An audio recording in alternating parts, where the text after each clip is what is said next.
This happened back in 2021. I was 26 years old and I had gone to the emergency department of Marwick County Hospital after a bad allergic reaction.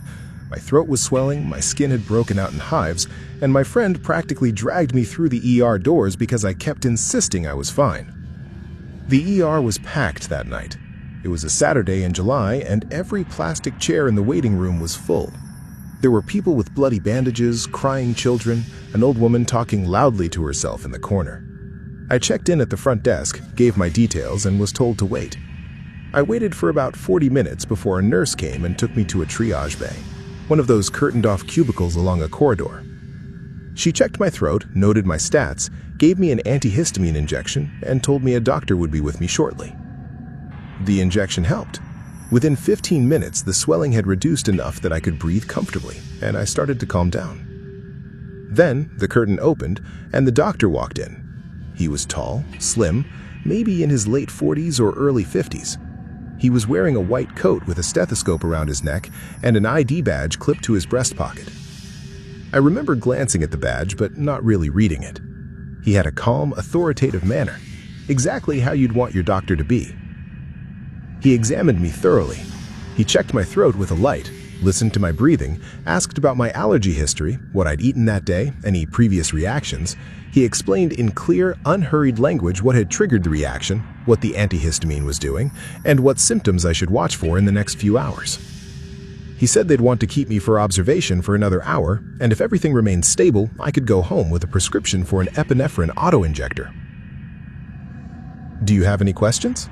he said. I asked him if reactions could get worse the second time. He looked at me very directly and said, "Yes, they almost always do. That's why the prescription I'm leaving is non-optional. Carry it with you at all times." Something about the way he said it, not to scare me but simply as a statement of fact, hit differently than anything a doctor had said to me before. I nodded. He wrote something in my notes, smiled briefly, and left. An hour later, the nurse came back, confirmed I was stable, and began processing my discharge. I asked her when I'd get the prescription the doctor had mentioned. She looked at my notes. Her expression changed. "What prescription?" "The one the doctor wrote, for the epinephrine auto-injector."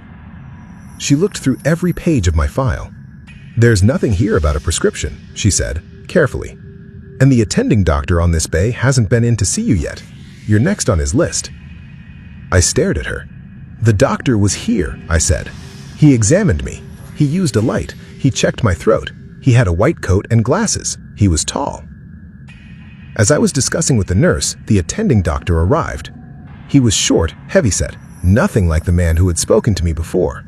He examined me, confirmed I was fine, and did, to his credit, write me a prescription for an epinephrine auto-injector, because when I told him the other doctor had recommended it, he agreed it was the right call. But there was no record of the first doctor. No one matching that description had been on shift that night. I know this because after I got home and the shock of it settled in, I called the hospital the next morning and asked, politely but directly, which doctor had treated me. They gave me the name of the doctor, which happens to be the short, heavyset man. I explained someone else had come in first. They checked their records and said, "We have no one matching that description rostered for that evening," the administrator said. "Are you sure it wasn't a student doctor?" I told them the man was not a student. She suggested I may have been confused due to the allergic reaction and the medication. I told her the medication had been administered 40 minutes before the man arrived. She had no other explanation. I let it go for a while, but it kept bothering me. So 6 weeks later, I went back to the hospital, not as a patient. I just walked in and stood in the ER corridor and looked at the staff. Nurses in scrubs, doctors in coats. I watched for about 10 minutes, feeling faintly ridiculous. And then I saw something that made me stop breathing. On the wall at the far end of the corridor, there was a man standing still, looking directly at me. I ran out of that hospital immediately. Yes, I understand that many of you will ask why didn't I confront him. His look was so terrifying that I couldn't stand his presence. But that is not the part that keeps me worried. I'm worried because I stood at the hospital for over 10 minutes, and I have come to the conclusion that it was only me that could see him. I don't know who that man was. And I don't know if he has died in that hospital before I came for a checkup. I don't know. And that is what worries me the most.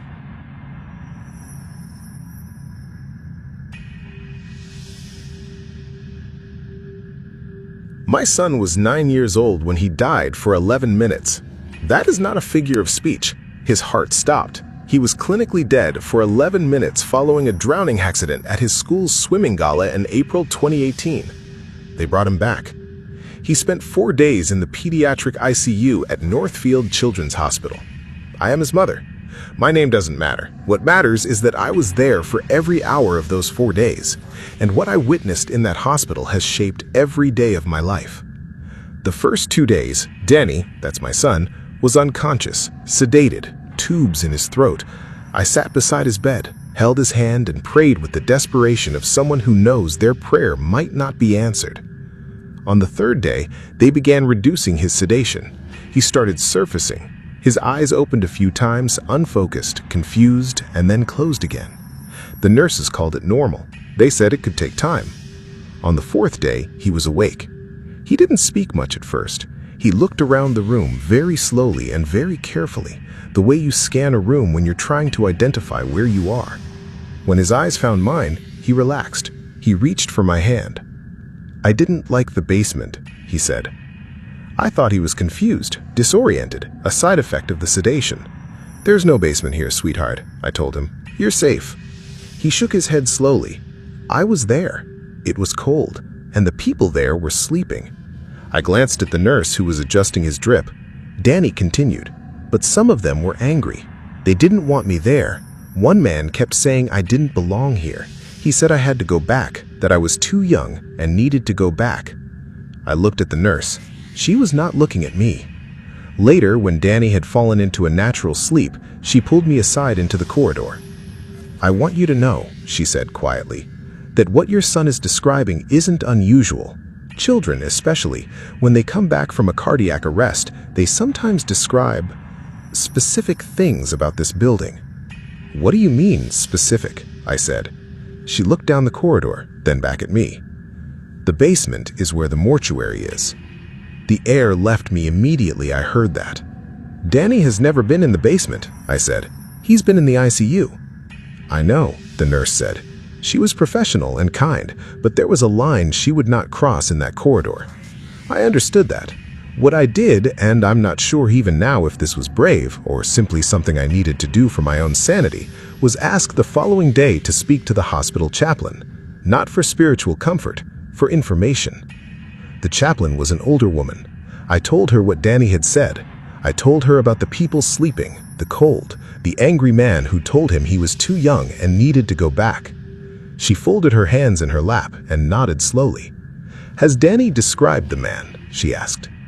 I took out my phone and showed her the drawing Danny had done that morning when I gave him paper and crayons to keep him occupied. He'd drawn, without being asked. The chaplain looked at the drawing for a long time. Then she said, "There was a patient here, a long time ago, before this was a children's hospital. He was a man in his 70s who died in the old mortuary ward. We expanded the building in 1994, and what is now the lower basement was originally a patient ward. He had been a lifelong volunteer. He spent his last years visiting sick children in the ward above his own. He was very attached to this place. He passed away refusing to leave. I think," she said carefully, "that your son is a very lucky boy. Danny is 15 now. He swims competitively. He has no memory of the accident itself. But last year, driving past Northfield Children's Hospital, he looked out the car window and said, very quietly, 'I should go back and say thank you.' I asked him to who. He thought about it for a second. 'The man who told me to go home,' he said. I kept driving. I didn't trust my voice enough to speak. I still have the drawing up till today. And you can call it a dream. You can call it hypoxic hallucination. You can call it a child's confused brain. But what I have come to realize is this: there is always a second chance, even in the spirit word." I live in Columbus, Ohio, in a quiet neighborhood where nothing really happens. At least that's what I always thought growing up. This happened when I was 17. I used to babysit pretty often for families around the area, mostly just for extra money after school. One of the families I babysat for regularly lived about a 10-minute walk from my house. The parents, Mark and Lisa, had a 6-year-old daughter named Emily. Emily was quiet, but not in a weird way, just shy. She liked drawing and watching cartoons, and she never really caused problems. The house itself was a typical 2-story suburban home, clean, well-lit, nothing out of place. That night, Lisa told me they'd be out until around midnight. It was a Friday. Everything started off normal. Around 8 p.m., Emily and I were sitting in the living room watching TV. She was drawing something on a piece of paper while I scrolled on my phone. At one point, she looked up at me and asked, "Can you close my door before I go to sleep tonight?" I laughed a little and said, "Yeah, of course." Then she added something that stuck with me, "And check under the bed first." I asked her why. She just shrugged and said, "I don't like it when someone's under there." I smiled, thinking she was just being a kid with an active imagination. Around 9 p.m., I took her upstairs to her room. It was at the end of a hallway. Her parents' room was across from hers, and there was a small guest room next to that. I tucked her in, turned on her nightlight, and before leaving, I remembered what she said. So I got down on my knees and looked under her bed. There was nothing there, just a couple of toys and a shoe. I told her, "See? Nothing there." She nodded and pulled the blanket closer to her face. I closed her door halfway and went back downstairs. For the next hour or so, everything felt normal, until around 10:30 p.m. I was sitting on the couch when I heard something from upstairs. It sounded like a soft thud, not loud, just enough to make me pause. I muted the TV and listened. I figured maybe Emily dropped something in her room, but then I remembered she was supposed to be asleep. I waited for another sound, but nothing came, so I got up and slowly walked upstairs. The hallway light was still on, just like I left it. Emily's door was slightly more open than before. I could see her nightlight glowing inside. I pushed the door open gently. She was in bed, facing the wall. I whispered, "Emily?" She didn't respond. I stepped closer and noticed something odd. Her blanket was pulled completely over her head. That wasn't how I left her. I reached out and gently pulled the blanket down. She looked up at me, eyes wide. "Why did you come back?" she whispered. I frowned. "What do you mean?" She looked past me, toward the hallway. "I heard you walk in my room." My stomach dropped. "I didn't come up here until just now." She shook her head slowly. "You did! You stood right there!" She pointed toward the corner of her room. I felt this cold sensation in my chest. I quickly checked the closet. Empty. I checked under the bed again. Still nothing. I tried to laugh it off, telling her she probably had a dream, but she didn't look convinced. I stayed in her room for a few minutes until she calmed down. Then I went back downstairs. But something felt off now. I couldn't shake the feeling that someone had been upstairs. Around 11:15 p.m., I got a phone call. Unknown number. I answered, "Hello?" There was silence at first. Then I heard breathing. "Hello?" I repeated. Then a voice, barely above a whisper. "Did you check everywhere?" "Who is this?" I asked. No response. The call ended. I stared at my phone for a few seconds, trying to process what just happened. Then I heard it again. Another soft noise from upstairs. This time it sounded like a door creaking.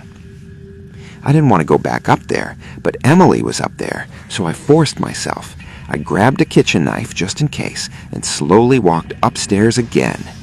The hallway light was off. I was sure I left it on. My heart started pounding. I turned it back on, and Emily's door was now fully open. I stepped inside. Her bed was empty.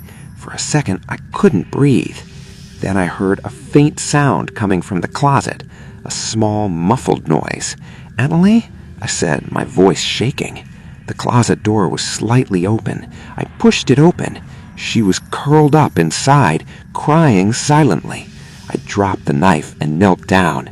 "What happened?" She looked at me, terrified. "He was in my room." My blood ran cold. "Who?" She didn't answer. She just pointed behind me. I turned around slowly. There was no one there, but the window was open. I knew it had been closed earlier. I grabbed Emily and rushed downstairs. I locked all the doors and called 911. The police arrived within minutes. They searched the entire house. At first, they didn't find anything. Then one of the officers called me upstairs. There were muddy footprints on the carpet in the hallway, leading from the guest room to Emily's bedroom. Emily's parents came home shortly after. I'd never babysat for them again. A few weeks later, Lisa told me something I still think about. She said Emily had been complaining for days before that night about someone walking in her room at night. They thought it was just nightmares. I don't think it was, because sometimes I still think about that phone call.